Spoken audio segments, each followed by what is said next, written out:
Morning students, today I am going to teach class 10th chapter 1 geography second session.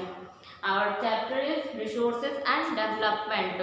तो हम लोग last previous video में हम लोग पढ़े थे कि रिसोर्सेज क्या है। तो anything which satisfy our need is called resources, जो कि हमारे नीड्स को सेटिस्फाई करता है, उसको हम इकोनॉमिकली फिजिबल हमारे लिए हो कि उसकी इकोनॉमिक वैल्यू को हम बढ़ा सकते हैं, टेक्निकली एक्सेसिबल हो। तो अब इस वीडियो में हम लोग पढ़ेंगे कि टाइप्स ऑफ रिसोर्सेज के कितने टाइप होते हैं। तो रिसोर्सेज जो वो अलग अलग टाइप के होते हैं, उसके बहुत सारे टाइप्स होते हैं। तो रिसोर्सेज को हम लोग जब क्लासिफाई करते हैं तो उसको अलग अलग बेसिस लेकर क्लासिफाई करते हैं कि अलग अलग चीज़ों पर और के अलग अलग बेसिस पे वो कितने टाइप के होंगे। तो यहाँ पे हम रिसोर्सेज को 4 बेसिस पे क्लासिफाई किए हुए हैं। सबसे पहला है on the basis of origin, means कि वो क्या से बने हुए हैं, वो क्या से उत्पन्न, किस तरह से वो उत्पन्न हुए हैं। तो सबसे पहला बायोटिक, ओरिजिन के बेसिस पे हम इसे क्लासिफाई करते हैं बायोटिक एंड अबायोटिक। बायोटिक हम लोग उसे कहते हैं जो कि बायोलॉजिकल हो,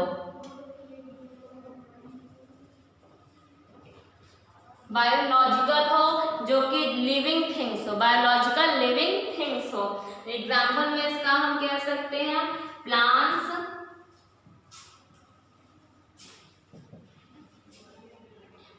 एंड एनिमल्स।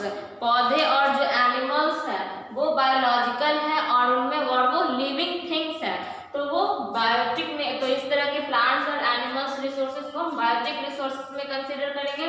फिर नेक्स्ट है हमारा अबायोटिक, तो वैसा रिसोर्सेज जो कि नॉन लिविंग थिंग्स हैं, जिनमें कि कोई जान नहीं होती है,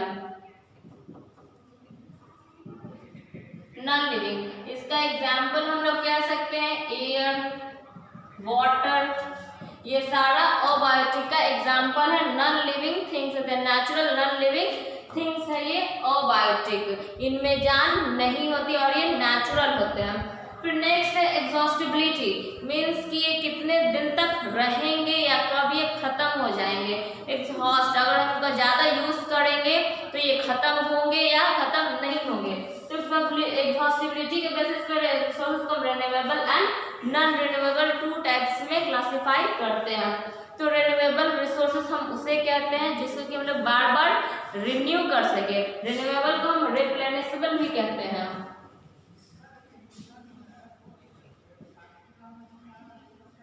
रिप्लेनिशेबल भी मीन्स कि इनको हम रिप्लेस कर सकते हैं। इसका एग्जांपल हम ले सकते हैं विंड, सोलर, सन, ये सारा इसका एग्जांपल है कि विंड को हम लोग कितना भी यूज करेंगे ये कभी खत्म नहीं होगा। सन से लगातार हमें एनर्जी मिलती रहती है, कितना भी सोलर एनर्जी बना है वो कभी खत्म नहीं होगा।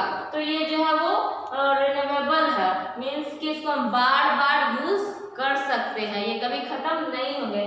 फिर नेक्स्ट है नॉन रिन्यूएबल, मीन्स कि जो कि एक टाइम के बाद खत्म हो जाएंगे, हमारे पास हमेशा के लिए नहीं रहेंगे। एग्जाम्पल के लिए कोल एक टाइम पर अगर हम कोल को लगातार यूज करते जाएंगे तो एक टाइम ऐसा आएगा जब कोल हमारे पास नहीं बचेगा। या फिर पेट्रोलियम हम उसका लगातार यूज करते जाएंगे तो वो एक टाइम बाद वो खत्म हो जाएगा, तो उसे हम लोग कहते हैं नॉन रिन्यूएबल। ये दोबारा, और जब दोबारा इसको बनने में एक लॉन्ग टाइम लगता है, बहुत ही ज़्यादा लंबा टाइम ये लेते हैं, डिकेड्स का टाइम, सेंचुरीज ये लेते हैं। तो उतने टाइम जो कि जिसका कि एक ह्यूमन का लाइफ स्पैन नहीं होता है, उससे बहुत ज़्यादा टाइम ये बनने में लेते हैं और ये एक टाइम में, और इसका ज़्यादा यूज करने से ये खत्म हो जाएंगे। फिर हमारा नेक्स्ट है ownership. On the basis of resources को क्लासिफाई करते हैं on the basis of ownership, means कि इसका ओनर कौन है, इसका मालिक कौन है। तो ओनरशिप के बेसिस पे रिसोर्सेज को 4 पार्ट में क्लासिफाई करते हैं, individual resources, community resources, national resources and international resources. Individual resources में हम ले सकते हैं कि हमारा जो प्रॉपर्टी होता है, हमारे घर के जो जमीन होते हैं, हमारा जो घर है, वो हमारा रिसोर्स है, वो इंडिविजुअल रिसोर्स है जो किसी खास इंडिविजुअल पर्सन का होता है। जैसे कि हमारा एग्जाम्पल इसका है हमारा लैंड, हमारा हाउस, ये किसी खास पर्सन का प्रॉपर्टी होता है उसे हम कहते हैं कि वो इंडिविजुअल रिसोर्स है, वो किसी स्पेसिफिक का है, उसमें कोई दूसरा व्यक्ति कोई दूसरा पर्सन जाकर उस लैंड को नहीं कर ले सकता है, वो उसका इंडिविजुअल है। फिर नेक्स्ट है कम्युनिटी। और कम्युनिटी मीन्स कि समुदाय, एक पूरे कम्युनिटी का वो रिसोर्स है, उसको कोई एक व्यक्ति इंडिविजुअली उसको यूज नहीं कर सकता, उसको पूरी कम्युनिटी उसको यूज करेगी। इसका एग्जांपल हम लिख सकते हैं कि इसका एग्जांपल होगा जो हमारा इसका एग्जांपल है हमारा जहाँ पे हम पब्लिक प्लेसेस ले सकते हैं, पब्लिक प्लेसेस हर कोई यूज कर सकता है, या फिर जो हम घास का मैदान जो कि फील्ड हम जो ले सकते हैं, इसका फील्ड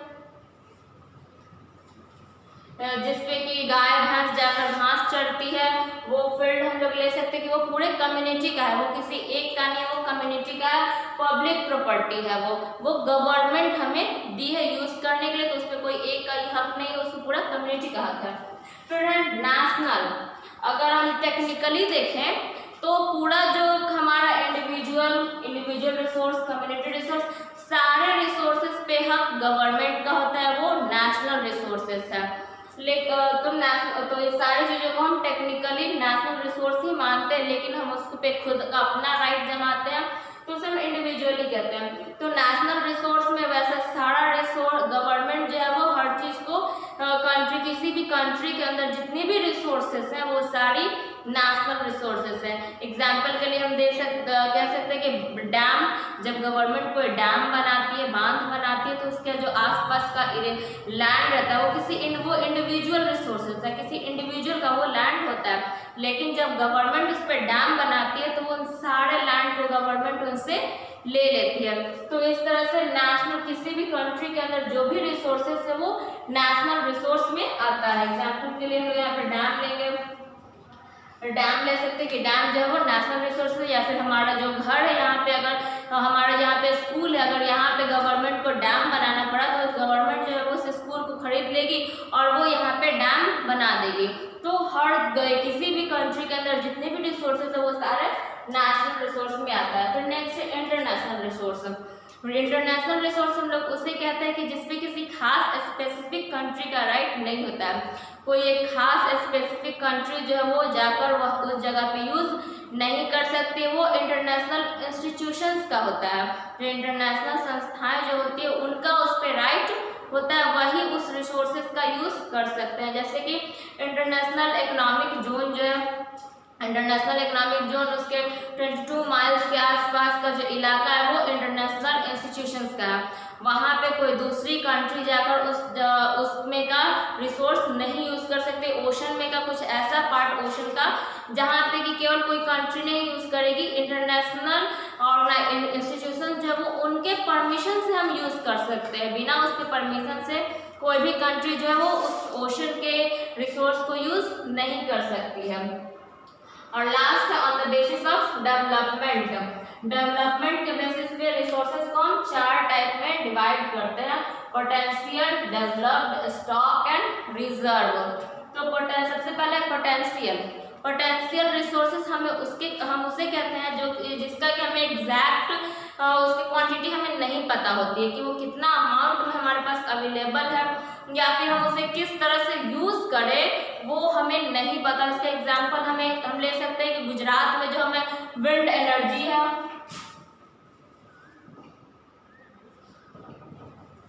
गुजरात का जो विंड है उसका हम यूज कर सकते हैं विंड एनर्जी बनाने में, या फिर गुजरात में जो हमें सोलर एनर्जी मिलती है और गुजरात राजस्थान में जो डायरेक्ट सन रेज आती है उसको हम यूज कर सकते हैं। लेकिन हमें उसको कन्वर्ट करने में के लिए उतना टेक्नोलॉजी हमारे पास नहीं है कि हम उस सारे विंड का यूज करके एनर्जी बनाए, या फिर सोलर एनर्जी का यूज करके हम सोलर का हम यूज करके एनर्जी बनाए। तो वो सारा हमारा पोटेंशियल में आता है, जिसको कि हमारे पास रिसोर्सेज हमारे पास अवेलेबल तो है बट हमारे पास टेक्नोलॉजी नहीं है कि हम उसको रिसोर्स में कन्वर्ट कर सकें। फिर नेक्स्ट है डेवलप्ड। तो वैसे डेवलप्ड हम लोग उसे कहते हैं जो कि हम लोग यूज कर रहे हैं, जिसका कि हमारे पास यूज करने के लिए टेक्नोलॉजी भी है हमारे पास और टेक्निक भी है, सब कुछ है और उसकी क्वांटिटी भी हमें पता है, तो उसे कहते हैं हम लोग डेवलप्ड रिसोर्सेज। जैसे कि हम लोग एग्जाम्पल में ले सकते हैं, हमारे यहाँ कोल का माइन है, कोल माइन है हमारे यहाँ,